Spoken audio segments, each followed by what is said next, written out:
नमस्कार, स्वागत है आपका आपके YouTube channel mind games mathematics पर।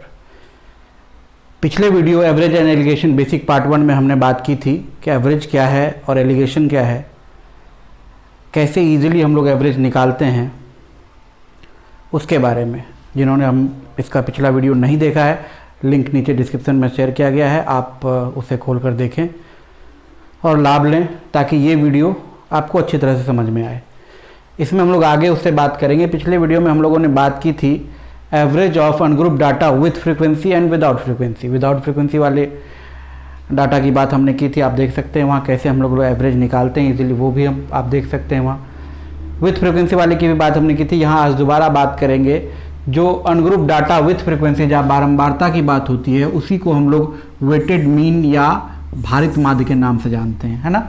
उसमें हमने क्या बात की थी कि अगर आपके पास x1 x2 x3 dot dot dot xn total n आंकड़े हों, पहले वाले की बारंबारता f1, दूसरे की बारंबारता f2, तीसरे की बारंबारता f3 एंड सो ऑन, nवें की बारंबारता fn हो, तो इसका माध्य या हम इसको बोलते हैं भारित माध्य। भारित माध्य क्यों बोलते हैं कि आप ऐसा मान सकते हैं कि x1 का जो इसमें वेटेज है वो f1 है, x2 का वेटेज f2 है, इसी तरह से x3 का वेटेज f3 है, तो इसलिए इसको नाम हम लोग देते हैं वेटेड मीन, है ना, भारित माध्य। जबकि अगर विदाउट फ्रीक्वेंसी था तो सब अकेला अकेला था, x1 f1 बार आया है, x2 f2 बार आया है, इसी तरह से, ठीक है। इसी को नाम हम लोग भारित माध्य का देते हैं और इसी से जुड़ा हुआ आपका एलिगेशन का लिंक, ठीक, इसके बारे में हम लोग बात करेंगे। तो अगर आपके पास तीन ही डाटा हो तो x बार का वैल्यू क्या होगा, x1 f1 plus x2 f2 plus x3 f3 by f1 plus f2 plus f3। जैसे इसमें बात करें हम लोग, इसको हम लोग ऐसा बोल सकते हैं कि x1 x2 x3 और xn तक के वैल्यूज को f1 अनुपात f2 अनुपात f3 डॉट डॉट डॉट अनुपात fn के अनुपात में मिलाया जा रहा है। या हम लोग ऐसा बोल सकते हैं कि x1 x2 और x3 को f1 अनुपात f2 अनुपात f3 के अनुपात में मिलाया जा रहा है, ठीक है। जैसे हमारे पास अगर दो वैल्यूज है, दो डाटा है x1 और x2, x1 f1 plus x2 f2 bye f1 plus f2, यहाँ हम लोग बोल सकते हैं कि x1 और x2 को मिलाया जा रहा है किस रेशियो में, तो f1 रेशियो f2 में, है ना। जैसे अगर हम लोग मान लें कि हमारे पास दो तरह का चावल है, एक चावल है x रुपया प्रति केजी वाला और दूसरा चावल है y रुपया प्रति केजी वाला। 4 केजी हमने खरीद लिया ये वाला चावल x रुपया प्रति केजी वाला, और 6 केजी हमने खरीद लिया y रुपया प्रति केजी वाला चावल। दोनों को मिक्स करना चाह रहे हैं हम लोग, और जो मिक्सचर हमारे पास बनेगा उसका एवरेज रेट क्या बनेगा उस मिक्सचर का, उसको निकालना चाहते हैं। तो हमारे पास टोटल जो हमारा पैसा खर्चा हो रहा है x गुना 4 प्लस y गुना 6, और हमको जो टोटल अमाउंट क्वांटिटी मिल रहा है चावल का वो मिल रहा है 4 प्लस 6। देखिए x और y को हमने 4 अनुपात 6 में मिलाया है। इसको और आसान कर सकते हैं हम लोग, 4 और 6 और भी सरल अनुपात देगा, x गुना 2 प्लस y गुना 3 बटे 2 जोड़ 3, यानी 2x प्लस 3y बटे 5। देखिए कुछ इसी टाइप का चीज है ये, है ना। तो ये x और y का भारित माध्य है।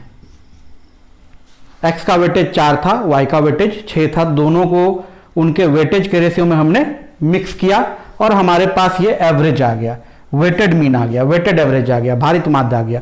और ये जो भारित माध्य आया इसका मान हम लोगों ने कल पढ़ा है, माध्य का जो वैल्यू होता है वो रेंज में होता है, परास में होता है, परिसर में होता है, यानी इसका वैल्यू मिनिमम x हो सकता है और मैक्सिमम y हो सकता है अगर हमारा x जो है वो छोटा है y से। मतलब इन दोनों में से कोई एक का चावल का दाम कम रहा होगा, दूसरे का ज्यादा रहा होगा, तो जो एवरेज आएगा वो उन दोनों के बीच में आएगा, ठीक है। इक्वलिटी उस समय होल्ड करेगी जब ये 1:1 होगा, दोनों दाम बराबर होगा, उसकी चर्चा करेंगे हम लोग आगे, ठीक है। तो ये जो वैल्यू होगा ये x और y के बीच में आएगा, उससे बाहर नहीं जा सकता है, ठीक। आगे हम लोग देखते हैं मिटा दो इसे।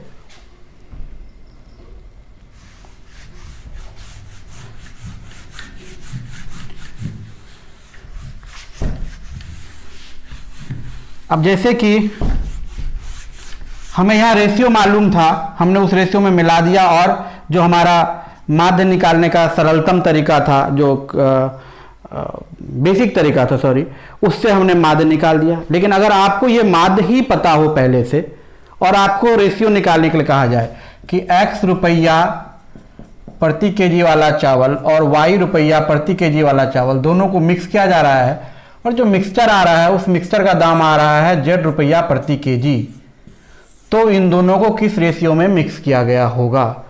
हम लोग मान लेते हैं कि k:1 में मिक्स किया गया होगा। तो वेटेड मीन का बेसिक हमसे क्या कहेगा? x गुना k प्लस वाई गुना 1 divided by k plus 1 is equal to z. अगर हम इसको आगे बढ़ा दें तो एक्स के plus y is equal to z के प्लस 1। अब यहाँ हमने बात की है कि x जो है वो छोटा है या बराबर है y से, तो z जो आएगा z जो आएगा उसका मान x से बड़ा आएगा लेकिन y से छोटा आएगा, है ना? x से बड़ा आया होगा और y से छोटा आया होगा। तो यहां हम लोग x से बड़ा है z, तो x के को उधर ले आते हैं तब ये पॉजिटिव रहेगा। z के माइनस एक्स के बराबर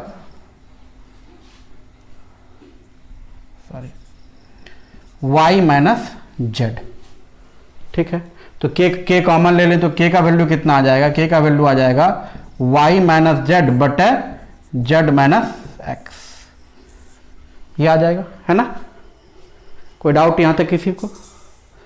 इसी को हम लोग लिखने का तरीका बदल देते हैं, एलिगेशन का स्टार मेथड बोल देते हैं या और भी कुछ भी कई नाम लोग इसे देते हैं कि x रुपया प्रति केजी वाला चावल था, y रुपया प्रति केजी वाला चावल था, दोनों मिला के z रुपया प्रति केजी वाला चावल बनाया हमने, मिक्सर का रेट z रुपया प्रति केजी आया है। तो ये रेशियो किस में आएगा? तो इसको क्रॉस घटा दें, हमेशा बड़ा में छोटा को घटाएंगे और ये वैलिड भी तभी होगा। देखिए इसमें से कोई एक बड़ा और एक छोटा और इसका वैल्यू हमेशा इन दोनों के बीच में रहा होगा, है ना? इनसे बाहर नहीं हो सकता। अगर बाहर है तो पॉसिबल ही नहीं, वो एवरेज ही नहीं आ सकता कभी। तो यहाँ अगर x छोटा है z से तो इधर z माइनस एक्स आ जाएगा और इधर y माइनस जेड आ जाएगा और ये जो रेशियो है ये कितना आ जाएगा? x का वेटेज हो जाएगा y माइनस जेड और y का वेटेज हो जाएगा z माइनस एक्स। ठीक है, अगर हमको रेशियो निकालना हो तो हम इसकी बात कर सकते हैं। ठीक,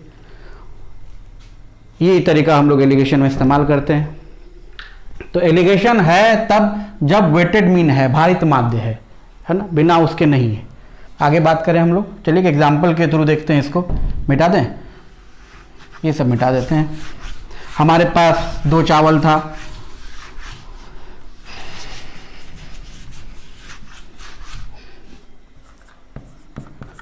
₹25 प्रति केजी वाला चावल था और एक ₹30 प्रति केजी वाला चावल था।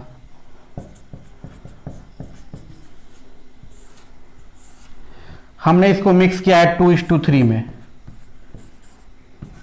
आप बता सकते हैं, एक चीज आपको यहां ध्यान रखनी चाहिए जो सबसे इंपॉर्टेंट बात है, ये क्या था? मूल्य था, है ना? ये क्या था? मूल्य था। ये भी क्या था? मूल्य था। पर ये जो रेशियो आया ये किसका आया है? अमाउंट का आया है ना? सॉरी, क्वांटिटीज का आया है, क्वांटिटीज के अमाउंट का, वजन का अनुपात आया है। यहाँ पैसा, यहाँ पैसा, यहाँ पैसा, पर यहाँ किलो नहीं। क्यों ऐसा हुआ है? क्योंकि जब हम लोग भारित माध्य निकाल रहे थे तो हम लोगों ने x को मिलाया था 4 और 6 के अनुपात में। तो x तो हमारा मूल्य था लेकिन ये 4 और 6 क्या था? वजन था। तो वापस जब हम रेशियो निकाल रहे हैं तो रेशियो भी किसका आ रहा है? वजन का आ रहा है। ये सबसे ज्यादा इंपॉर्टेंट बात है ना? जैसे यहां हम लोग देखेंगे ₹25 प्रति केजी, ₹30 प्रति केजी को हम मिला रहे हैं 2:3 के रेशियो में। 2:3 के रेशियो में मिलाने का मतलब क्या है कि 2 केजी अगर हम इसका ले रहे हैं तो 3 केजी इसका ले रहे हैं। नहीं, इस पर मैं और एग्जांपल आगे करूंगा कैसे लोग गलतियां करते हैं इसमें, कि ये रेशियो जो है किसका आना चाहिए, ये आपको पता होना चाहिए कि एवरेज अगर आ रहा है तो वो किसके रेशियो में लाने से आ रहा है। जैसे स्पीड, एवरेज स्पीड जो आता है उसके बारे में बात करेंगे कि वो किसके रेशियो में मिलाने से आता है और वहाँ क्या गलतियाँ करते हैं आप लोग, उसके बारे में बात करेंगे। यहाँ हम लोग देखते हैं ये 2:3 के रेशियो मिलाया जा रहा है, तो हम लोग इसका एवरेज कैसे निकाल सकते हैं। जो हमारा कन्वेंशनल मेथड है वो क्या कहेगा, 25 गुना 2 जोड़ 30 गुना 3 बटे 3 2 5, है ना। 30 90 25 दूनी 50 90 50 140 बटे 5 28। ठीक, क्लियर है। दूसरा तरीका क्या हो सकता है कि एज्यूम्ड मीन से चलें 27 या कुछ भी 26 25 और 30 के बीच में कोई भी वैल्यू, 27 हमने मान लिया एज्यूम्ड। ठीक है, दो चीज ऐसा था, 2 kg ऐसा था जिसका दाम 25 था, उसको हमने 27 माना तो 2 बढ़ा दिया, तो 2 दूनी 4 बढ़ गया, 4 हमने क्या किया घटा दिया। 3 ऐसा था जिसको हमने 30 के बजाय 27 मान लिया, तो 3/3 9 हमने घटा दिया था, तो 9 हम क्या करें जोड़ दें और ये टोटल 5 में बांट दें, आ जाएगा फिर भी 28। ठीक है, ये 2 तरीका हम लोग जानते हैं। एक और तीसरा तरीका 2 चीज़ों के लिए जो यूज़ कर सकते हैं हम लोग, उसके बारे में बात करते हैं। क्या बात करें कि देखिए 25 और 30 ये डिफरेंस कितना है 5 का, इसी 5 को आप 2:3 में बांट दीजिए, है ना। इसी 5 को आप 2:3 में बांट दीजिए। जिसका ज्यादा वेटेज होगा वो अपने तरफ खींचेगा, तो उधर की दूरी कम होगी। इसका वेटेज ज्यादा है, इधर की दूरी कम होगी, तो छोटा वाला इसको और बड़ा वाला इसको मिल जाएगा। उल्टा यहां भी वही चीज हो रहा है, देखिए इन दोनों का डिफरेंस इसके लिए आ गया है, इन दोनों का डिफरेंस इसके लिए आ गया है। नहीं, ये बड़ा है तो इसमें से कम होगा, ये छोटा है जिससे ज्यादा होगा। 25 2 27, सॉरी 25 3 28 या 30 घटा 2, 30 घटा 2 से हमारा एवरेज आ जाएगा, या 25 जोड़ 3 से आ जाएगा। एवरेज आपका कितना हो जाएगा 28। ये सब चीजें अगर आप ध्यान से समझ पाएंगे तो ओरली कर पाएंगे क्वेश्चन। क्या क्या हमने इस डिफरेंस को, ये डिफरेंस था 5, इसी को 2:3 के रेशियो में बांट दिया। नहीं तो 5 को बांटेंगे 2 अनुपात 3 में, तो 2 और 3 ही आएगा। 3 इसके लिए था तो इसको दे दिया हमने, है ना। ऐसा क्यों होता है, जैसे देखिए कि आपके पास अगर एक बैलेंस है, एक सीसॉ स्ट्रक्चर हम लेते हैं, इधर हमने एक 100 kg वजन का बैठा दिया है आदमी, ठीक है, और इधर हमने एक बैठा दिया है 60 kg वजन का आदमी, और ये हमारा जो लेंथ है ये लेंथ 10 मीटर का था। अगर हम चाहते हैं कि ये लेंथ बैलेंस्ड हो तो जो इधर वजन ज़्यादा है उधर का लेंथ हमको कम रखना पड़ेगा। कितना कम रखना पड़ेगा, तो ये देखिए जिस अनुपात में ये है उसके विपरीत अनुपात में, है ना। जैसे ये रेशियो कितना है 5:3 का, तो ये 3:5 के रेशियो में रखना पड़ेगा, तब जाके बैलेंस होगा ये। तो वैसा ही कुछ यहाँ भी हो रहा है। क्लियर है कि जो ज़्यादा वेटेज वाला है उधर की दूरी कम हो जा रही है, जो कम वेटेज वाला है उधर की दूरी ज़्यादा। तो इधर वाला 3 इसको मिल गया, 2 इसको मिल गया। क्लियर है, ये ज़्यादा था तो इससे घटा होगा एवरेज, ये जो कम है तो इससे बढ़ा हुआ होगा। तो एवरेज निकालने के लिए 25 में 3 जोड़ दें या 30 में 2 घटा दें, ये एवरेज हमको कितना मिल गया 28 मिल गया। इस तरीके का इस्तेमाल हम लोग काफ़ी करेंगे आगे क्वेश्चंस में, ठीक है। तो इतने तरीके से हम लोग एवरेज निकाल सकते हैं। अब वापस उल्टा चलें, इसमें रेशियो निकालना हो हमको, ये मिटा देते हैं। हमको इसमें रेशियो निकालना हो, मतलब हमको एवरेज दिया हुआ हो कि 25 रुपया प्रति केजी वाला चावल था, 30 रुपया प्रति केजी वाला चावल था, और जब हम मिला दिए तो 28 रुपया प्रति केजी वाला मिल गया हमको। नहीं तो किस रेशियो में मिलाया गया होगा। एक तो हमारा कन्वेंशनल जो मेथड है K:1 मान के बनाए उसको, एक जो एलिगेशन का ये मेथड हमने सीखा है स्टार वाला, उसको यूज़ कर लें, ठीक है। उसको यूज़ कर लें कि 25 और 30 है मिला करके 28 बना है, ठीक है।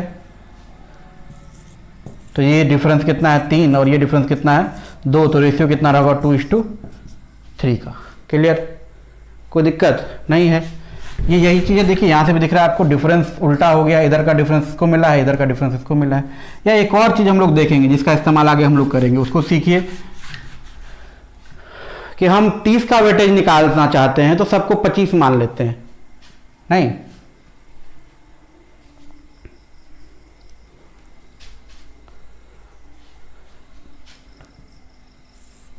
आपको दिया क्या होगा कि 50 kg है या 10 kg है, 10 kg है। नहीं तो इस 10 kg टोटल मात्रा में हम 30 का वेटेज निकालना चाहते हैं, तो हम सबको क्या मान लें 25, तो हमको कितना वैल्यू आएगा 250। लेकिन एवरेज कितना है 28। एवरेज अगर 28 है तो ये वैल्यू होना कितना चाहिए 280। नहीं? अगर ये टोटल मात्रा हमारे पास 10 केजी है मिक्सचर का, इस 10 केजी मिक्सचर में हम वेटेज निकालना चाहते हैं 30 का, तो हम सबको कितना मान लें, लेकिन ये तरीका तभी इस्तेमाल करेंगे जब ये टोटल क्वांटिटी हमको दी हुई हो, अन्यथा रेशियो निकालने के लिए इसका इस्तेमाल करेंगे। इसका यूज़ क्या है आगे हम लोग बात करेंगे, उस पर सवाल बनाने में कैसे उसका उपयोग हम लोग कर पाएंगे। अगर 10 केजी टोटल क्वांटिटी हमारे पास मिक्सचर की थी, हमने सबको 25 के रेट से मान लिया, तो हमारा रुपया कितना आ गया 250, जबकि एवरेज 28 रुपया आना कितना चाहिए था 280। हमारा कैलकुलेशन घट गया, कितना घटा 30 घटा है, नहीं? हमारा कैलकुलेशन 30 घटा। क्यों घटा 30? क्योंकि हमने 30 को मान लिया 25। अगर 30 को 25 माना हमने तो 1 केजी पर कितना रुपया छोड़ा 5 रुपया। तो 30 केजी, 30 का छूटने के लिए कितना केजी चाहिए 30/5 यानी 6 केजी। 30 रुपया छूटने के लिए कितना केजी चाहिए 6 केजी। वापस देखें हम लोग कि अगर हमने सबको 25 के रेट से मान लिया तो रुपया कितना हो रहा है हमारे पास 250, 25 गुना 10 से, लेकिन एवरेज के हिसाब से रुपया कितना है 280। हमारा कैलकुलेशन 30 कम हो रहा है एवरेज से। क्यों कम हो रहा है? क्योंकि हमने 30 को मान लिया था 25, कुछ तो मात्रा रही होगी 30 की, तो प्रत्येक केजी पर 5 रुपया घटाया हमने, तो टोटल कितना केजी रहा होगा 30 वाला, जो कि 30 रुपया घट गया है। तो 30/5 यानी 6 केजी। 4 केजी किसका रहा होगा 25 वाला। इसका यूज़ हम लोग आगे देखेंगे, क्यों ये चीज़ मैं आपको बता रहा हूँ उसको भी आगे हम लोग देखेंगे। तो रेशियो निकालने का तरीका हम लोग सीख रहे हैं, ठीक है। ये एलिगेशन वाला मेथड, ये क्वांटिटी मालूम रहने पर हम लोग इस्तेमाल कर सकते हैं, ठीक है। चलिए, गलतियाँ क्या करते हैं उसके बारे में बात करते हैं क्वेश्चन से। इसको मिटा दें, इसको मिटा रहे हैं, ठीक है। चलिए, एक क्वेश्चन यहाँ पर लिख रहा हूँ मैं।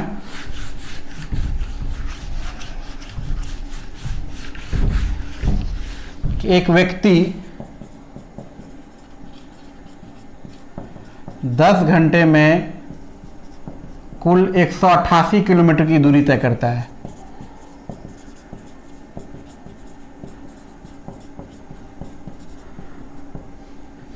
एक व्यक्ति 10 घंटे में कुल 188 किलोमीटर की दूरी तय करता है। उसमें से कुछ भाग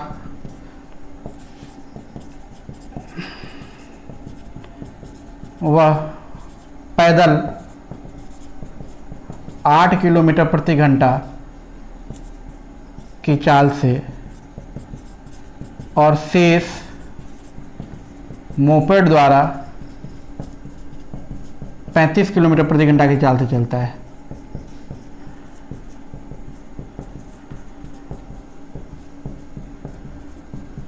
मोपेड द्वारा तय दूरी कितनी है? एक तो इसका बेसिक मेथड जो आपका इक्वेशन वाला हो सकता है कि मान लीजिए मोपेड द्वारा तय दूरी x है, तो पैदल 188 घटा x है ना, x बटे 35 जोड़ 188 घटा x बटे 10 बराबर, सॉरी बटे 8 बराबर 10 घंटा, जो हमारा बेसिक है x बटा 35 जोड़ 188 बटे माइनस x बटा 8 बराबर 10 घंटा। ये बेसिक है हमारा। इसको सॉल्व करें तो आंसर आ जाएगा। या फिर हम क्या करें कि रेशियो फाइंड आउट करें। नहीं, हमारे पास दो चाल था, एक चाल था पैदल और एक था मोपेड। पैदल वाली चाल थी 8 किलोमीटर प्रति घंटा, मोपेड वाली चाल थी 35 किलोमीटर प्रति घंटा, और दोनों को जब हमने मिलाया तो ये हमारा चाल हो गया 188 बटे 10। किस रेशियो में मिलाया होगा इसको घटा दें हम लोग अगर, तो यहाँ आ जाएगा 108 बटा 10 और यहाँ आ जाएगा 162 बटा 10। तो कटा दें अगर हम लोग 9:6 यानी 3:2। तो मोपेड ये जो 3:2 आया, ये किसका अनुपात आया? गलतियां यही करते हैं आप लोग।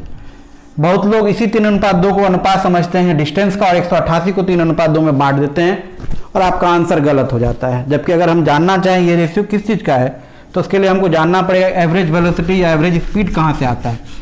एवरेज स्पीड आता है, किसी भी जर्नी में एवरेज स्पीड आपका क्या होता है, तो टोटल डिस्टेंस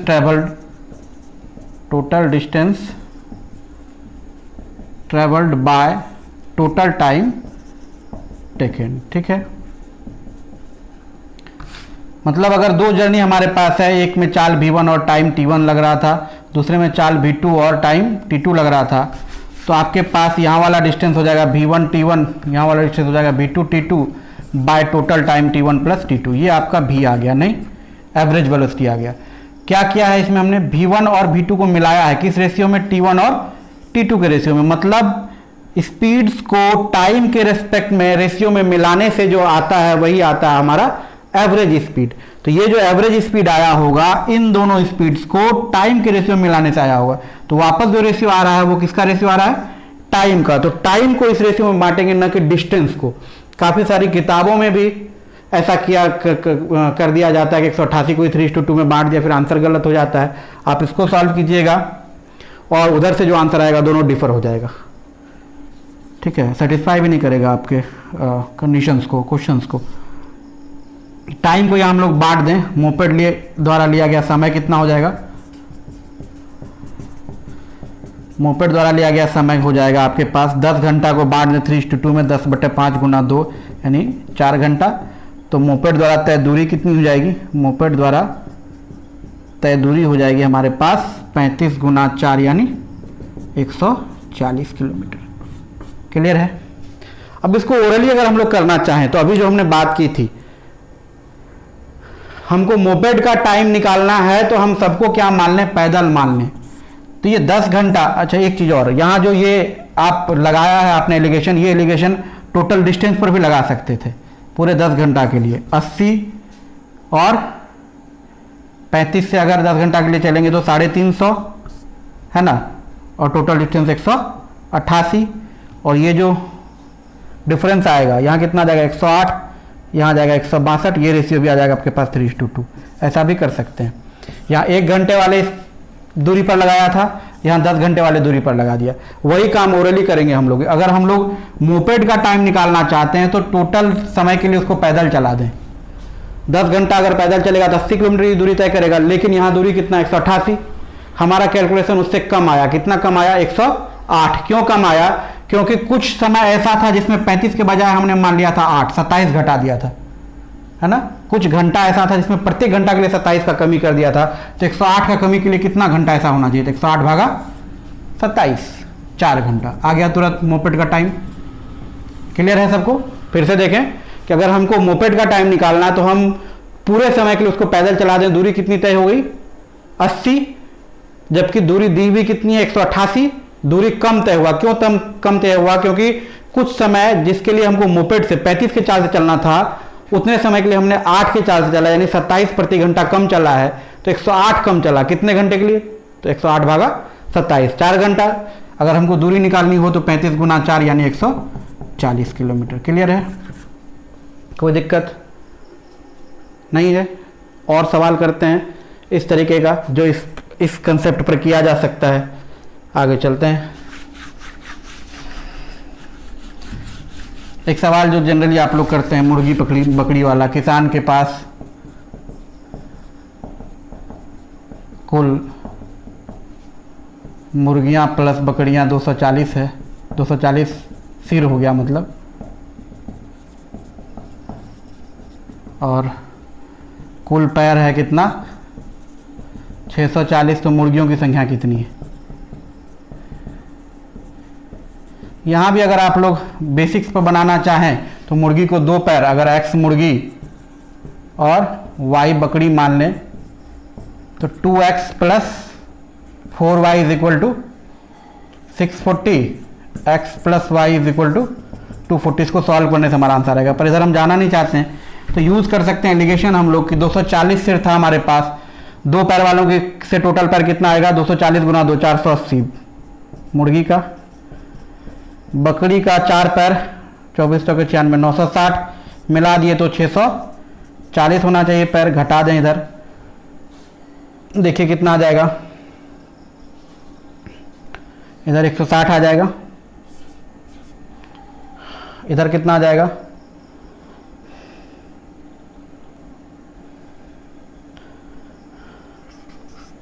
320। ये रेशियो आ जाएगा 2:1 का। मुर्गी की संख्या कितनी हो जाएगी, मुर्गी की संख्या हो जाएगी 240/2 1 3 गुना 2 यानी 160। या एक और तरीका जो अभी हम लोगों ने इसमें इस्तेमाल किया वही इस्तेमाल कर सकते हैं। हमको मुर्गियों की संख्या निकालनी, सबको बकरी मान ले। सबको बकरी जैसे ही हमने माना, ठीक है, सबको बकरी जैसे ही हमने माना तो क्या होगा,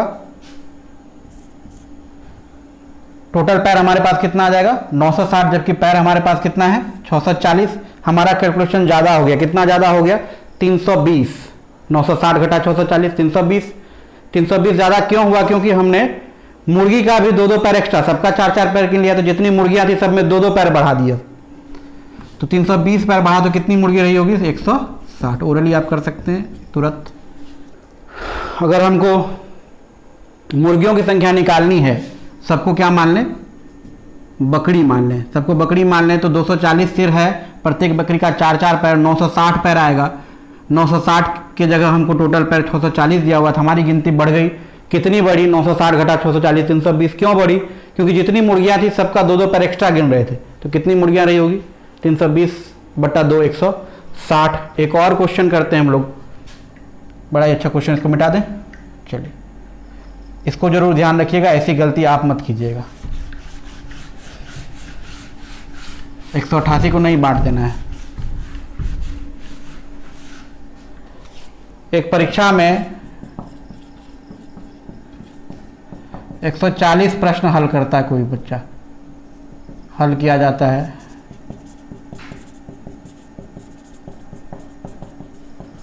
प्रत्येक सही के लिए 5 अंक और दिया जाता है, और प्रत्येक गलत के लिए 2 अंक काट लिया जाता है।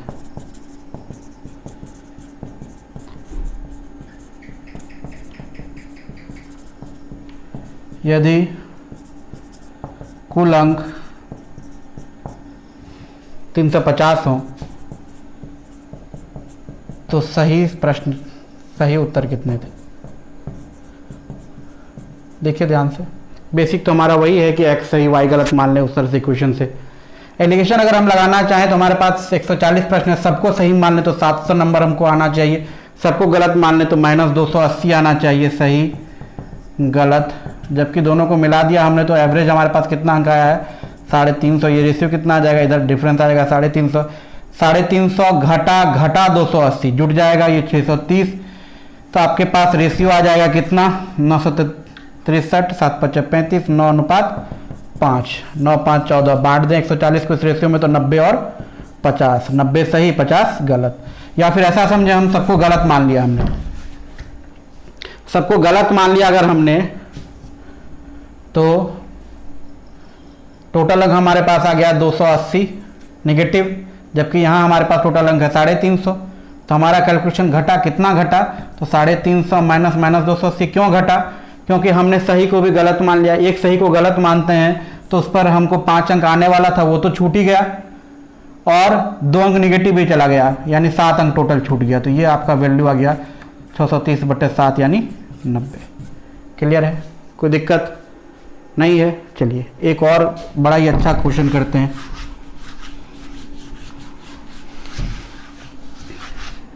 एलिगेशन का यूज करके कैसे क्वेश्चंस बनाते हैं। विपरीत दिशाओं से आ रही 2 रेलगाड़ियां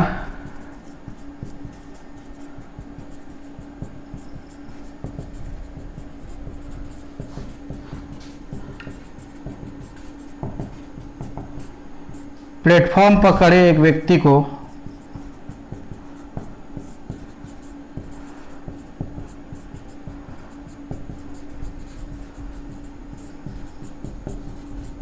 क्रमशः 17 सेकंड और 27 सेकंड में पार करती है तथा एक दूसरे को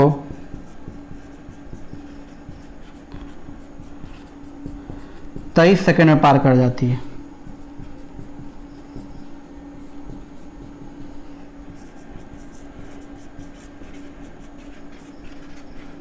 उनकी चालों का अनुपात क्या है, उनकी चालों का अनुपात क्या है। ठीक है, इस क्वेश्चन को अगर बेसिक से हम बनाना चाहें तो भी बहुत भारी नहीं है। पहले का दूरी L1 और चाल V1 हो तो L1 बराबर 27 V1, दूसरे का लंबाई L2 और चाल V2 हो तो L2 बराबर 17 V2। जब एक दूसरे को पार करेगा, विपरीत दिशा से आएगी गाड़ियाँ, तो विपरीत दिशा से आने पर जो हमारा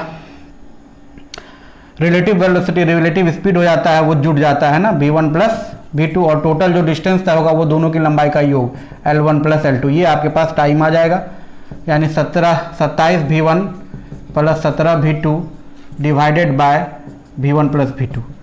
इसी का वैल्यू आपके पास 23 आएगा। नहीं, इसको सॉल्व करेंगे तो आपको V1 V2 का रेशियो आ जाएगा। इसी को अगर हम समझ पाए कि यहाँ हम एलिगेशन लगा सकते हैं, क्यों लगा सकते हैं, देखिए इसको आप ध्यान से देखिएगा, 27 और 17 को मिलाया गया है किस रेशियो में, V1 और V2 के रेशियो में। नहीं, 27 को V1 और V2 के रेशियो में मिलाने से हमको 27 और 17 को V1 और V2 के रेशियो में मिलाने से हमको 23 प्राप्त हुआ है। तो यहाँ वो रेशियो निकालने के लिए हम डायरेक्ट यूज कर सकते हैं, 27 और 17 मिला के 23, रेशियो आपके पास आ जाएगा कितना, 6:4 यानी 3:2। दोनों रेलगाड़ियों की चालों का अनुपात 3:2 हो जाएगा। लेकिन यही विपरीत दिशा के बजाय समान दिशा होता तो यहाँ माइनस होता और एलिगेशन हम लोग नहीं यूज कर पाते, तब हमको बेसिक से ही निकालना पड़ता। ठीक है, बेसिक भी बहुत भारी नहीं है, पर हम लोग एलिगेशन यूज करते हैं इस क्वेश्चन में। एलिगेशन के बारे में और भी बातें आगे हम लोग करेंगे। फिलहाल हम लोग वापस एवरेज पर लौटते हैं, जहां हम लोग बातें कर रहे थे। पिछले क्लास में हमने आपसे कहा था कि अगले क्लासेस में हम लोग एवरेज के प्रॉपर्टीज़ पर बात करेंगे। साथ ही साथ कुछ विशेष तरह के आंकड़े होते हैं जिनके लिए मीडियन और माध्य, मीन का वैल्यू जो है वो सेम हो जाता है, तो उसके बारे में हम लोग बात करेंगे नेक्स्ट वीडियो में। ये वीडियो कुछ ज़्यादा लंबा हो रहा है, मुझे पता है ज़्यादा लंबा वीडियो आप लोग स्किप कर देते हैं, देखते नहीं हैं, लेकिन अगर आप चाहते हैं लाभ उठाना तो मेरा अनुरोध है कि वीडियो पूरा देखें, और न केवल आप देखें बल्कि अपने दोस्तों के बीच शेयर करें, ताकि इसका लाभ ज़्यादा से ज़्यादा लोग, ज़्यादा से ज़्यादा बच्चे जो तैयारी में हैं वो उठा पाएँ, चीज़ें समझ पाएँ, है ना। हम लोग और भी अच्छी अच्छी चीज़ें देखेंगे नेक्स्ट वीडियो में। स्वस्थ रहें, खुश रहें, धन्यवाद।